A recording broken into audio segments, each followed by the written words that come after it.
안녕하세요. GTX시대 돈이 지나가는 길에 투자하라의 저자 부동산 히어로입니다. 오늘은 인천 검단 신도시 6.17 부동산 대책의 최대 수혜지가 될 수 있을까? 라는 제목으로 얼마 전 발표된 6.17 부동산 대책의 내용 일부와 현재 검단 신도시 아파트 시세 그리고 향후 교통개발 상황을 종합적으로 고려해서 이번 부동산 대책으로 검단 신도시가 구체적으로 어떤 영향을 받을 수 있을지 그 파급 효과를 진단해보는 시간을 가져보도록 하겠습니다. 이미 검단 신도시에 아파트를 보유 중인데 이번 부동산 대책으로 새롭게 규제지역이 되면서 막연한 불안감을 갖고 계시거나 현 규제 체제 속에서 새로운 투자처를 찾고 계시는 분들께 하나의 기준이 될 수 있는 내용으로 구성되어 있으니까 이 영상 끝까지 보시면 어느 정도 도움이 되시리라 생각합니다. 실질적인 도움이 되신다면 구독, 좋아요 한 번씩 부탁드리겠습니다. 검단 신도시는 6.17 부동산 대책에 의해서 투기과열지구로 지정되었는데요. 현재 입주 예정자와 원주민들이 검단 신도시의 투기과열지구 지정 철회를 요구하고 있는 실정입니다. 이유는 투기과열지구로 지정될 만큼 가격 상승이 없었고 검단 원도심 시세는 2010년 수준이면서 투기 세력을 막는 효과보다는 내 집 마련을 위한 실수요자의 피해가 더 크다는 게 주된 내용입니다. 내년 6월 첫 입주를 앞두고 있는 검단 신도시는 이번 투기과열지구 지정으로 중도금과 잔금 대출이 기존 70%에서 40%로 줄어들기 때문에 분양가 4억원 아파트를 기준으로 생각을 해보면 최대 2억 8천만원이 대출을 받을 수 있었지만 투기과열지구로 지정되면서 1억 6천만원이 최대 대출 금액이 됩니다. 한마디로 대출금을 최대한 높게 잡고 자금 계획을 세운 분들은 1억원이 넘는 돈을 마련을 해야 입주를 할 수 있다는 뜻입니다. 그런데 검단 신도시에 큰 혼란이 생긴 것은 사실이지만 과연 이렇게 어두운 면만 있는 것일까요? 지금부터 천천히 검단 신도시의 비전을 자세히 살펴보도록 하겠습니다. 검단 신도시의 비전과 관련된 이번 6.17 대책의 한 부분을 살펴보겠습니다. 요지는 이제부터 3억원을 초과하는 아파트를 매입할 때는 전세자금 대출을 받을 수 없고 그 돈으로 3억원 초과 아파트를 매수하면 대출금이 즉시 회수됩니다. 한마디로 전세 살면서 투자 목적으로 별도의 집을 보유하는 것을 막겠다는 뜻입니다. 그런데 왜 기준이 3억원일까요?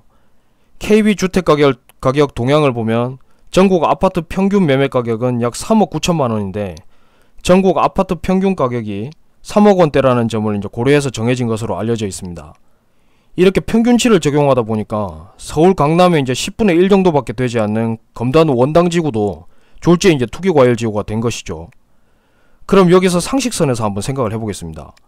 3억원을 초과하는 주택이 이번 정책의 주 타겟이 되어서 대출을 비롯한 자금 조달이 힘들어진다면 반대로 3억원을 넘지 않는 아파트의 매수 수요가 집중될 수 있고 3억원을 넘지 않은 아파트가 많은 지역에 상대적으로 투자자들의 주목을 받을 수 있을 것이라고 예측할 수 있습니다.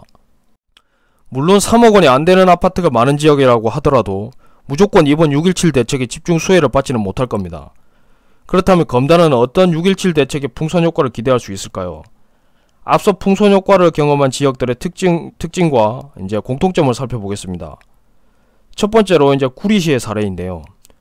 구리시 역시 이번 정부의 부동산 규제를 통해서 풍선 효과의 수혜를 직접 입은 대표적인 곳입니다.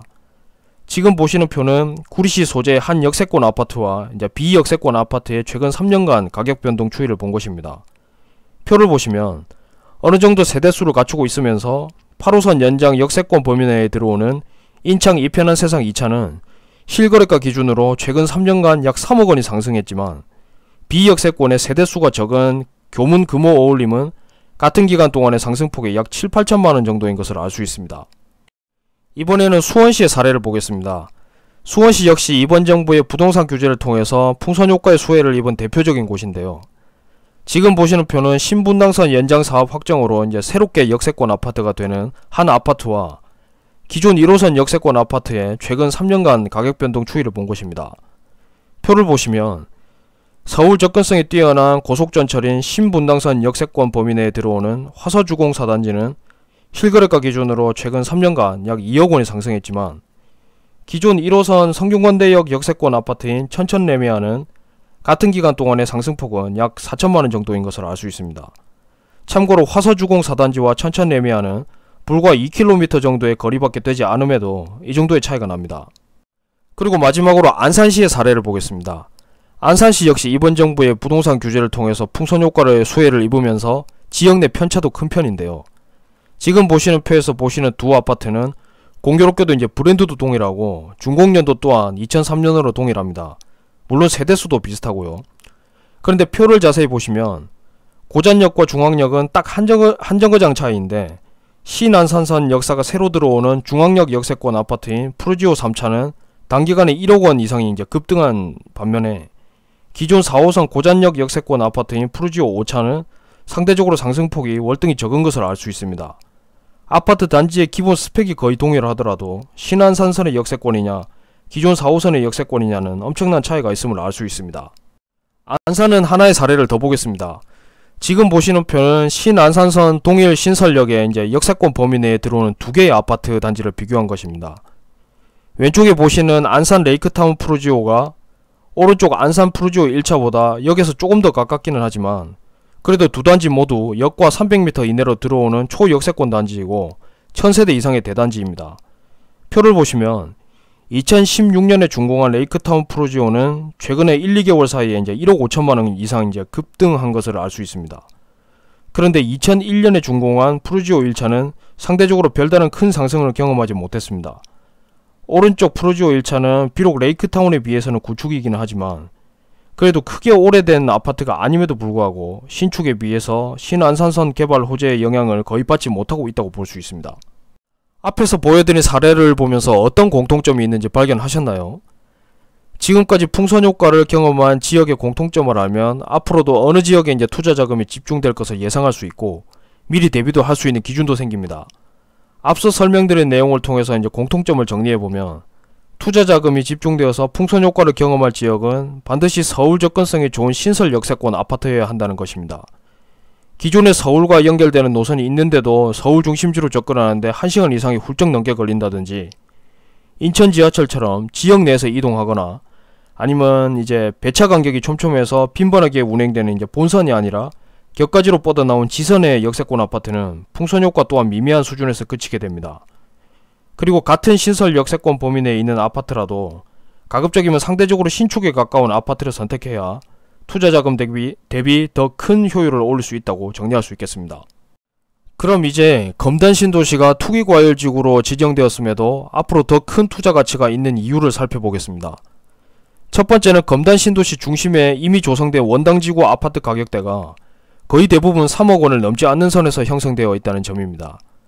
원당지구 아파트는 대부분 2004년에서 5년 사이에 이제 준공되는 아파트로 내년부터 이제 본격적으로 입주하게 될 검단 신도시 아파트에 비해서는 구축에 속하고 실거래가 기준으로 이제 가격도 거의 5년 전과 차이가 없을 정도로 주목받지 못하고 있었습니다. 그런데 이번 6.17 부동산 대책이 3억 원을 초과하는 주택에 집중되어 있는 점에서 대출을 비롯한 자금 조달이 훨씬 수월하고 자유롭기 때문에 이와 직접적으로 관련된 추가 대책이 있지 않는 이상 상대적으로 주목을 받을 확률이 높다고 봅니다. 검단 신도시가 투자 가치가 있는 두 번째 이유를 살펴보겠습니다. 아직은 구체적인 내용이 확정되지는 않았지만 GTX-D 노선이 이제 하남 미사에서 강남을 거쳐서 검단 신도시까지 연결될 예정입니다. 제3차 국가철도망 구축 계획에 이제 포함된 여러 사업 중에서도 이동 거리의 단축과 이제 복합 환승센터 도입으로 높은 삶의 질을 동시에 이제 충족할 수 있는 GTX 노선 개발 계획이 이제 중심에 설 수밖에 없고 사업 진행 속도도 이제 빠를 것으로 예측되기 때문에 서울 중심지로 이제 단 20분대에 접근할 수 있는 GTX 개발 호재는 정체되어 있던 검단 신도시에 활기를 불어넣어 줄 수 있는 이제 초대형 개발 호재라고 볼 수 있습니다. 물론 GTX-D 노선 개발 사업이 이제 확정되면 정차역 역세권 이제 아파트가 집중 수혜를 받겠지만 검단 신도시 면적이 상대적으로 넓지 않은 편이고 대부분 아파트가 원당지구를 중심으로 대부분 1km 내외로 이제 들어오는 것을 감안하면 GTX 노선 개발이 진행되면 검단 신도시의 상당수 아파트 단지가 크고 작은 수혜를 받을 수 있을 것으로 봅니다. 검단 신도시가 그동안 자체 공급 물량도 해소하기 힘들었고 바로 인근의 3기 신도시 추가 발표에다가 지금까지 이제 비규제 지역이었다가 하루아침에 이제 조정 대상 지역을 넘어서 투기과열 지구로까지 이제 지정되는 아픔이 있었지만 지금까지 제가 정리해드린 내용을 볼 때 그다지 이제 어두운 면만 있는 것은 아니라고 봅니다. 검단 신도시와 같은 조건을 갖춘 지역만을 이제 주 타겟으로 이제 새로운 정책이 나오지만 않는다면 이번 부동산 대책의 핵심 내용과 앞으로 진행될 대형 개발 호재에 편승해서 검단 신도시의 미래는 밝다고 보여집니다. 검단 원당지구에 이미 거주 중이시거나 이제 검단 신도시에 입주하게 될 분들께 오늘의 영상이 작은 도움이 되셨으면 좋겠고요. 앞으로도 더욱 알찬 내용을 준비해서 다시 인사드릴 수 있도록 하겠습니다. 시청해 주셔서 감사합니다. 감사합니다.